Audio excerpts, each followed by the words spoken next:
मनुष्य के सपने में मरे हुए लोग दिखाई देने पर मिलते हैं। ये संकेत कभी नजरअंदाज न करें।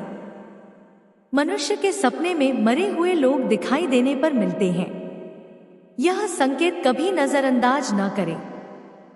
एक समय की बात है, नारद मुनि कैलाश पर्वत पर भगवान शिव से मिलने के लिए जाते हैं। वहां जाकर भगवान शिव को नारद मुनि प्रणाम करते हैं।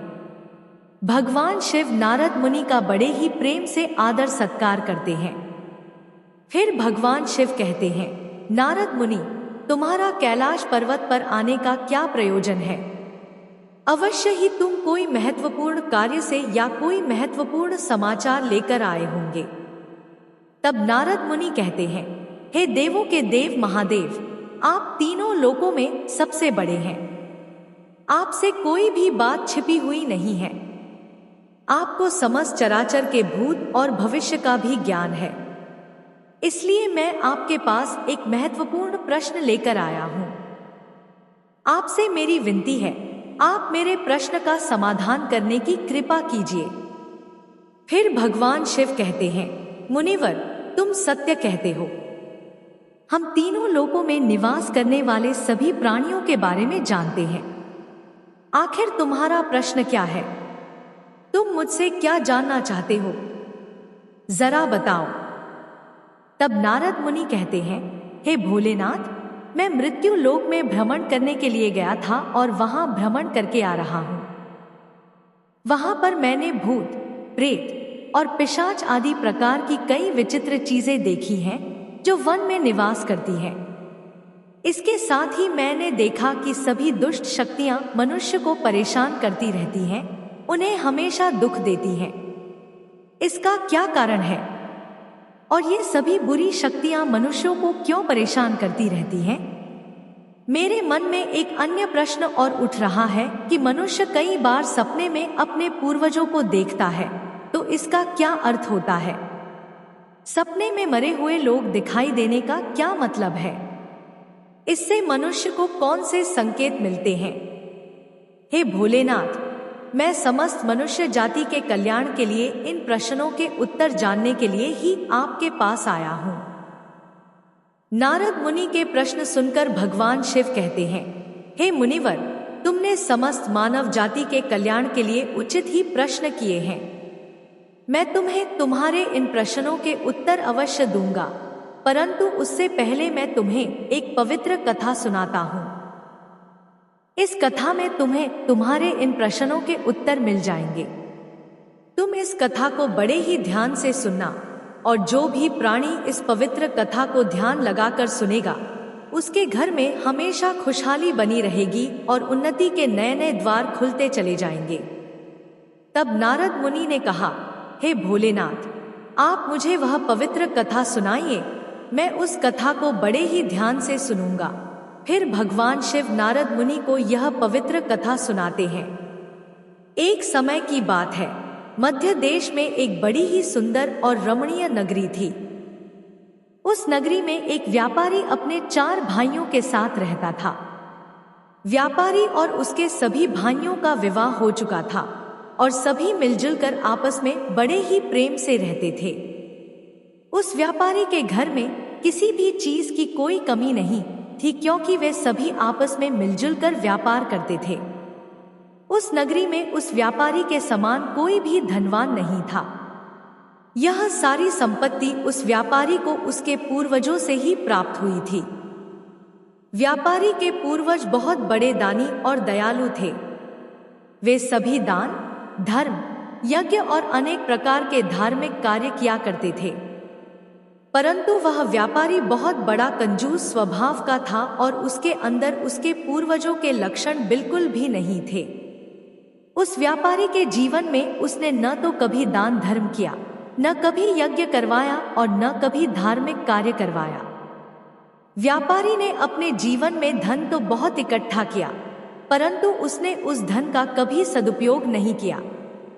व्यापारी ने अपने द्वार पर आए हुए याचक को भी कभी फूटी कोड़ी तक नहीं दी और न कभी भूखों को भोजन कराया। वहीं व्यापारी के पूर्वज भूखों को भोजन कराया करते थे और निर्वस्त्र को वस्त्र दान करते थे। इस तरह से उस व्यापारी के पास बहुत सारी संपत्ति तो हो गई, लेकिन उसके पूर्वज उससे बहुत नाराज हो गए। व्यापारी के पूर्वजों को अपने लड़के का व्यवहार ठीक नहीं लगा और वे पितृलोक में दुखी रहने लगे। धन कमाने के लालच में व्यापारी इतना अंधा हो गया कि वह अपने पूर्वजों को भी भूल गया और उसने धीरे धीरे अपने पूर्वजों का श्राद्ध तथा तर्पण आदि कार्य करना भी बंद कर दिया, जिस कारण उसके पूर्वजों की आत्मा की तृप्ति नहीं होती थी और वे अपने लड़के के इस व्यवहार के कारण अत्यंत दुखी रहने लगे। फिर एक दिन व्यापारी के पूर्वज पितृलोक में बैठे बैठे आपस में बातचीत करते हैं और व्यापारी से मिलने के लिए सोचते हैं। फिर सभी पूर्वज इकट्ठे होकर धर्मराज के पास जाते हैं और उनसे हाथ जोड़कर प्रार्थना करते हैं, हे धर्मराज, हमारे पुत्र की बुद्धि भ्रष्ट हो गई है। धीरे धीरे वह धन कमाने की लालसा में हमें भूल चुका है, जिस कारण से हमारी संतुष्टि नहीं हो रही है। कृपया आप हमें हमारे पुत्र से मिलने के लिए जाने दीजिए। हम हमारे पुत्र को समझाकर कुछ समय बाद वापस लौट आएंगे और उसे शास्त्र का ज्ञान भी देकर आएंगे। तब धर्मराज ने उन्हें आज्ञा देते हुए कहा, हे दिव्य आत्माओं, तुम तुम्हारे पुत्र से मिलने के लिए तो नहीं जा सकते हो, परंतु तुम अपने पुत्र को सपने के माध्यम से संकेत जरूर दे सकते हो। धर्मराज की यह बात सुनकर वे सभी पितृगण सहमत हो जाते हैं और एक एक करके अपने सभी पुत्रों के सपने में जाकर उन्हें दर्शन देते हैं। सबसे पहले वह अपने बड़े पुत्र अर्थात उस व्यापारी के सपने में जाकर दर्शन देते हैं और संकेत देते हैं, परंतु उसका बड़ा बेटा उनके संकेत को समझ नहीं पाता है और अगले ही दिन वह उस सपने को भूल जाता है और अपने पितरों के द्वारा दिए गए संकेतों को नजरअंदाज कर देता है।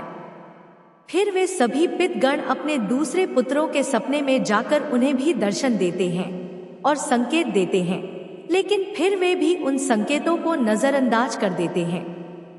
कोई भी अपने पूर्वजों द्वारा दिए गए संकेतों को नहीं समझ पाते हैं, जिससे वे सभी पितृगण नाराज हो जाते हैं। व्यापारी और उसके सभी भाई धन के लालच में पूरी तरह से अंधे हो चुके थे। वे सभी अपने पूर्वजों द्वारा दिए गए संकेतों को नहीं समझ सके। फिर भगवान शिव कहते हैं, सुनो मुनिवर, इस तरह से पितरों के सपने में दर्शन देने के कुछ ही दिनों के बाद उस व्यापारी को व्यापार में नुकसान उठाना पड़ता है और धीरे धीरे करके उसका व्यापार चौपट हो जाता है, जिस कारण से उसकी सारी संपत्ति नष्ट हो जाती है और धीरे धीरे करके उन सभी भाइयों में लड़ाई झगड़े होने लगते हैं। अपने पूर्वजों द्वारा जमा की हुई सारी जमीन जायदाद और यहाँ तक कि अपने घरों को भी बेच डालते हैं और पूरी तरह से वे सभी बर्बाद हो जाते हैं। सभी भाई अलग अलग हो जाते हैं और अपना अपना पालन पोषण करने में लग जाते हैं। उधर स्वर्ग लोक में पितरों को अपने पुत्रों की ऐसी दुर्गति देखकर बहुत कष्ट होने लगता है। यह दृश्य देखकर वे सभी पितृगण बहुत ही दुखी और उदास हो जाते हैं। फिर से वे सभी धर्मराज के पास जाते हैं और कहने लगते हैं, हे धर्मराज, हमसे हमारे पुत्रों की ऐसी दुर्गति नहीं देखी जाती है। हमारे द्वारा किए गए सभी पुण्य कर्मों को हमारे पुत्रों ने नष्ट कर डाला है। कृपया आप कुछ ऐसा उपाय कीजिए जिससे हमारे पुत्रों को उनकी भूल का पता चल जाए। फिर धर्मराज उन पितरों से कहते हैं, हे दिव्य आत्माओं, तुम्हारी इस व्यथा को मैं अच्छी तरह से समझता हूँ, इसलिए मैं तुम्हारी अवश्य ही सहायता करूँगा। फिर धर्मराज एक ब्राह्मण का रूप धारण करके पृथ्वी लोक पर आते हैं और उन पितरों के पुत्रों से मिलने के लिए जाते हैं। सबसे पहले वे व्यापारी के घर जाते हैं तो वह व्यापारी बिस्तर पर पड़ा हुआ था, क्योंकि कई प्रकार की बीमारियों ने उसे घेर लिया था। अब उस व्यापारी की पत्नी ने उस ब्राह्मण का आदर सत्कार किया और दान दक्षिणा देने लगती है। तो वह ब्राह्मण कहता है, बेटी, तुम्हारे घर में पितृ दोष है, इस कारण से तुम्हारे पति की यह दशा हुई है। तुम्हारे पति के कर्मों के कारण तुम्हारे पूर्वज नाराज हो गए हैं। उस ब्राह्मण देवता की बात सुनकर उस व्यापारी ने कहा, हे ब्राह्मण देवता, मैंने ऐसा कौन सा पाप किया है कि मेरा सब कुछ बर्बाद हो गया है। मेरे भाई भी मुझे छोड़कर चले गए और मुझे अनेक बीमारियों ने घेर लिया। तब उस ब्राह्मण देवता ने कहा, पुत्र, तुमने अपने पूर्वजों को नाराज किया है। तुम्हारे पूर्वजों ने जो संपत्ति और पुण्य अर्जित किया था उसे तुमने और तुम्हारे भाइयों ने मिलकर नष्ट कर दिया है, जिस कारण से तुम्हारी और तुम्हारे भाइयों की ऐसी दुर्दशा हुई है। तुम्हारे पूर्वजों ने तुम्हें और तुम्हारे भाइयों के सपने में आकर कई महत्वपूर्ण संकेत दिए हैं, परंतु तुमने उन संकेतों को नजरअंदाज कर दिया और अपने पूर्वजों को अपमानित किया है। यही कारण है कि तुम्हारा सारा धन और वैभव नष्ट हो चुका है। इस प्रकार उस ब्राह्मण देवता के बताने पर उस व्यापारी को सब कुछ पता चल जाता है और उसे याद आता है कि उसे भी सपने में उसके पूर्वजों ने दर्शन दिए थे। वह व्यापारी उस ब्राह्मण से कहता है, हे ब्राह्मण देवता, आप सत्य कह रहे हैं। हमारे पूर्वजों ने हमें सपने में दर्शन अवश्य दिए थे, किंतु हम उनके द्वारा दिए गए संकेतों को समझ नहीं पाए। आप कृपा करके मुझे सपने में पूर्वजों को देखने पर क्या संकेत मिलते हैं, इस बारे में बताने का कष्ट करें। भगवान शिव कहते हैं, सुनो मुनिवर। इस प्रकार फिर वह ब्राह्मण देवता कहता है, हे पुत्र, अब तुम ध्यान से सुनो। मैं तुम्हें सपने में पूर्वज दिखाई देने पर मिलने वाले संकेतों के बारे में बताता हूँ।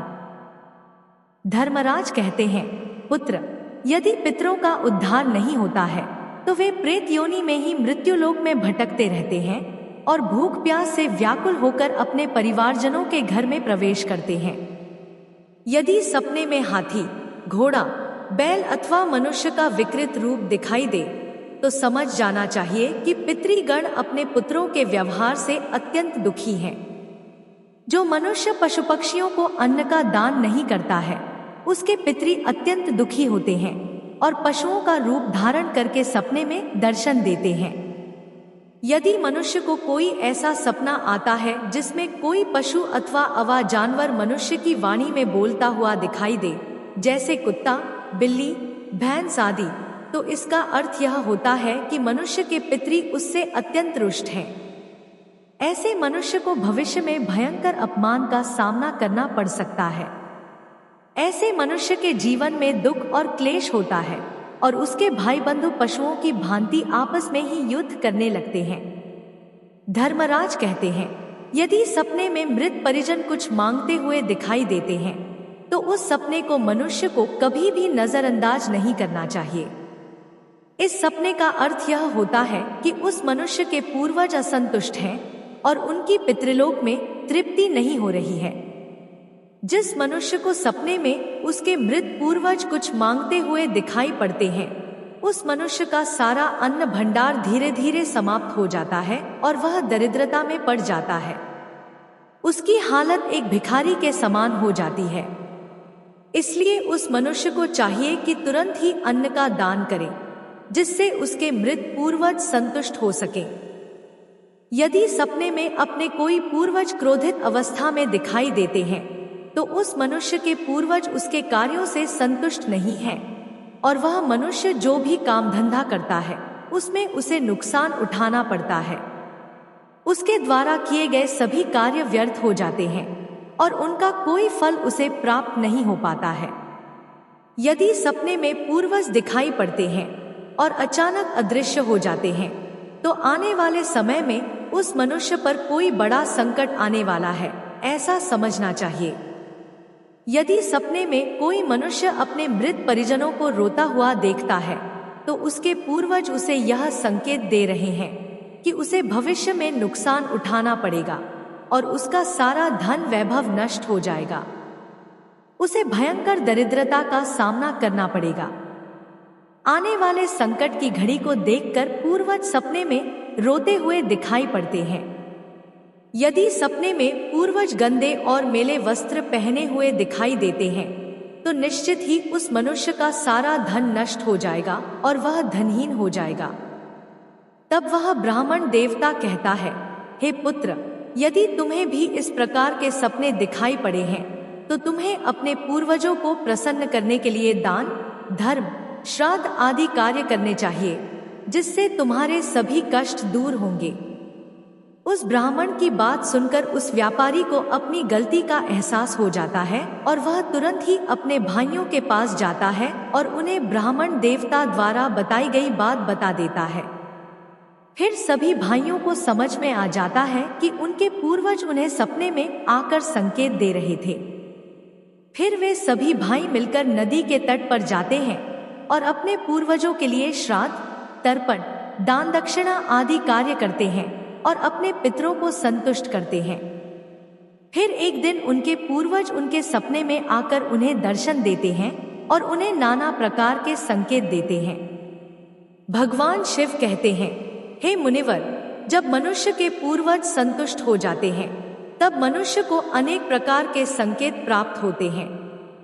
यदि सपने में मृत परिजन अपने या अपने परिवार वालों के सिर पर हाथ फेरते हुए दिखाई देते हैं तो इस सपने का अर्थ यह है कि उसके पूर्वज बहुत ही प्रसन्न हैं और पूर्वज यह संकेत दे रहे हैं कि उस मनुष्य के जीवन में बहुत ही अच्छा समय आने वाला है। यदि पूर्वज मनुष्य की ओर हाथ बढ़ाते हुए दिखाई देते हैं तो पूर्वज यह संकेत दे रहे हैं कि मनुष्य जो भी काम कर रहा है उसे उस कार्य में सफलता जरूर मिलेगी।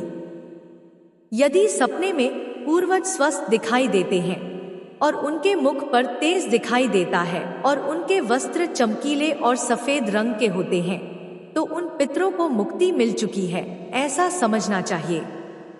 अगर सपने में पूर्वज दूर आकाश में बादलों में बैठे हुए दिखाई देते हैं तो यह शुभ संकेत है। मनुष्य के पूर्वज अत्यंत प्रसन्न हैं और उसे आशीर्वाद दे रहे हैं। इस प्रकार से उन सभी भाइयों को पूर्वजों के द्वारा शुभ संकेत प्राप्त होते हैं और उनका खोया हुआ सारा धन संपत्ति उन्हें धीरे धीरे वापस मिल जाती है। सभी भाई मिलकर एक साथ रहने लगते हैं और सुखपूर्वक अपना जीवन व्यतीत करते हैं।